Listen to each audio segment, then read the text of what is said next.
On January 14, 1945, as freezing winds tore across the Belgian tree line, a lone American gunner exhaled so slowly that even the ice on his lips didn't crack. And in that fragile breath lay the impossible shot that would shake an entire Panzer column. The smoke of burning armor drifted across the white fields as German tanks maneuvered in a deadly zigzag pattern meant to confuse any gunner brave enough to take aim. Inside his turret, dimly lit by the faint glow of tracer residue, the young gunner pressed his cheek to the cold steel and whispered the same ritual he had repeated since basic training. With the enemy closing in and his crew counting on him, he knew this wasn't a moment for luck, but for a technique so simple, so human, that most soldiers never believed it could work under fire. He was Private First Class Henry Walker, a 22-year-old farm boy from Oklahoma whose hands had steadied rifles long before he ever touched a 76mm Sherman gun. Henry had learned that hitting a moving target wasn't about strength or speed, but about slowing his heartbeat until the rifle, the turret, and the world around him seemed to move in one rhythm. Every man in his unit respected his aim, but none of them knew the secret that turned him from an average gunner into the crew's quiet miracle worker.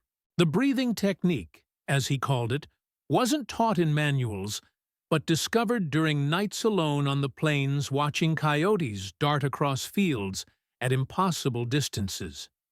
Henry believed that a steady breath aligned more than the body. It aligned the mind, the nerves, and the split-second decisions that separated survival from death. By the winter of 1945, his crew relied on that breath more than on the tank's armor itself, because the Panzers they faced were faster, thicker, and far more experienced. When the German armored push regained strength during the final months of the war, American tank crews knew they were up against veterans who had perfected long-range dueling. The battlefield became a silent contest of who could calm their nerves first, and Henry's technique gave his crew an edge they never fully understood but always trusted. As rumors spread of a Panzer battalion moving toward their sector, Henry cleaned his gun not with fear but with patient repetition, preparing his lungs for the shots ahead. That preparation would matter more than anyone realized when the unit stepped into a trap that should have wiped them off the map. Throughout World War II, gunners from all nations discovered that breathing control often determined whether a shot hit armor or vanished into smoke. German veterans of the Eastern Front had long described breath timing as essential for countering charging T-34s across the vast plains. British tank destroyer crews in North Africa noted that dust, heat, and adrenaline made their hands shake unless they learned to pause their breath before release. Soviet anti-tank riflemen often trained with the same technique, inhaling deeply, exhaling halfway, and firing at the smallest pause before the lungs' natural recoil. American marksmanship instructors knew the method well, but few expected tank gunners to use it under the chaos of armored combat.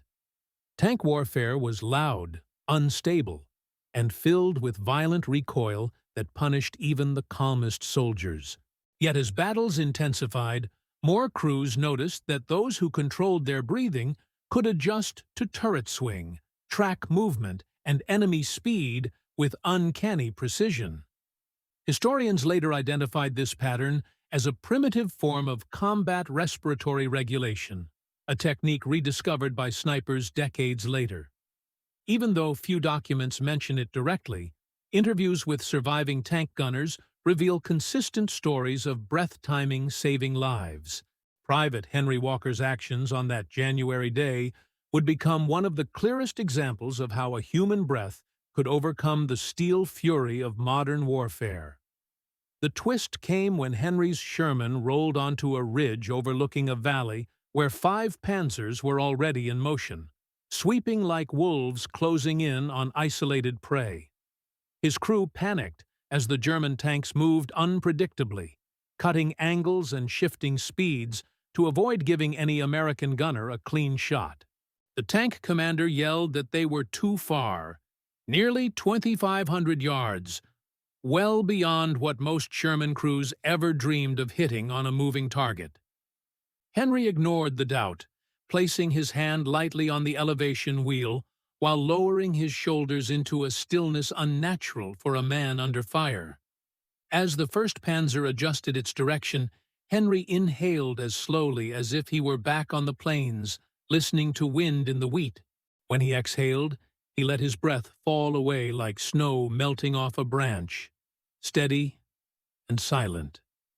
In that one controlled pause, he fired a shell that streaked across the valley and slammed straight into the Panzer's turret ring. The crew froze as they watched the tank erupt in black smoke, unable to believe the impossible distance and precision of the hit. The Germans reacted instantly, fanning out and firing toward the ridge with practiced fury, as if surprised that an American gunner could strike so far. Henry did not flinch, did not rush, and did not let adrenaline break the rhythm he had practiced since childhood. His second breath aligned with the sideways drift of a Panzer trying to flank them, and the next shot destroyed its track in a burst of sparks. Every movement of the enemy seemed to synchronize with Henry's breathing, each inhalation measuring distance, each exhalation dialing out fear. By the time the valley filled with smoke and echoing explosions, his crew realized they were witnessing not luck, but mastery. 3 Panzers remained, but Henry had found his rhythm so precisely that even the tank's engine vibration felt like part of his breathing cycle. The next shot carved through a Panzer's side armor, the kind of impossible penetration later analyzed by American ordnance teams. Only 2 remained, weaving desperately, but Henry's breath never wavered, even as shells screamed overhead and dirt exploded around their hull.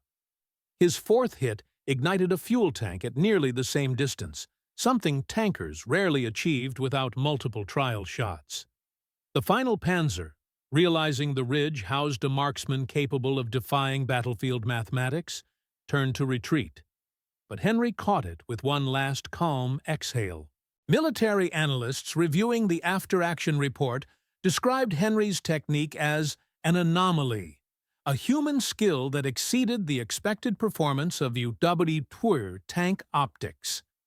Doctors later concluded that Henry naturally entered a state similar to combat breathing, lowering cortisol and stabilizing micro-muscle tremors.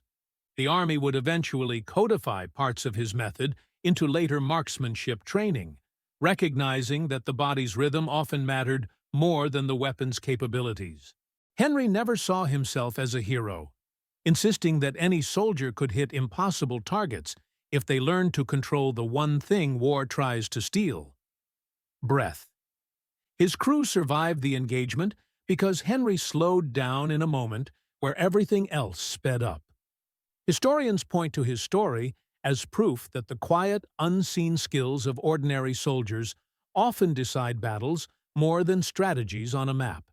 The incident stands today as a reminder that even in the age of machines, the human body and mind remain the most decisive instruments of war. In the end, Henry's breath, simple, practiced, and steady, became the invisible thread that tied survival to precision in one of the war's most unlikely victories.